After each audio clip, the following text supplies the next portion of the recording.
Mga kapuso, single man o in a relationship, may swak na panregalo ngayong Valentine's, ang crochet. At kung bakit espesyal yarn, alamin sa pagtutok ni Denise Abante ng GMA Regional TV, Balitang Southern Tagalog. Roses are red, violets are blue, at alam mo bang may mga everlasting flower na pang I love you? Dahil Valentine's Day is right around the corner, kung gusto mo ng V-Day gift na di kailanman malalanta tulad ng past relationships mo, presenting Crochet Flower. Special itong bulaklak dahil ang buhay nito ay tiyak na mas mahaba pa sa forever na ipinangako sa inyo. Pangmatagalan yarn? Of course, for keeps daw talaga ito dahil ito'y made of crochet yarn with much love.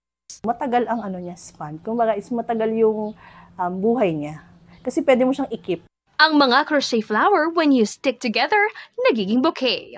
Pwede mo itong mabili mula 150 to 700 pesos ang presyo, depende sa gusto mong ipagawa. Matagal nang nagagansilyo si Joanna at kwento niya, lumago ang kanyang crochet business noong pandemic. Pag umupo ka na at nag-crochet ka at nakabuo ka ng isang items, parang na-achieve mo yung gusto mong gumawa ng isang bagay na ikakasaya mo. Ideal na hobby nga raw ang paggagansilyo dahil bukod sa pwede mong gawing business, nakakatanggal din ito ng stress.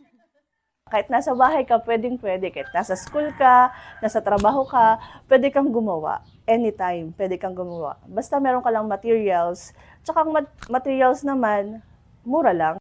Para sa GMA Regional TV, Balitang Southern Tagalog at GMA Integrated News, Denise Abante. Nakatutok, 24 oras. Mga kapuso, patuloy na tumutok sa mga balita, mag-subscribe sa GMA Integrated News sa YouTube. Sa mga kapuso abroad, samahan niyo kami sa GMA Pinoy TV at www.gmanews.tv.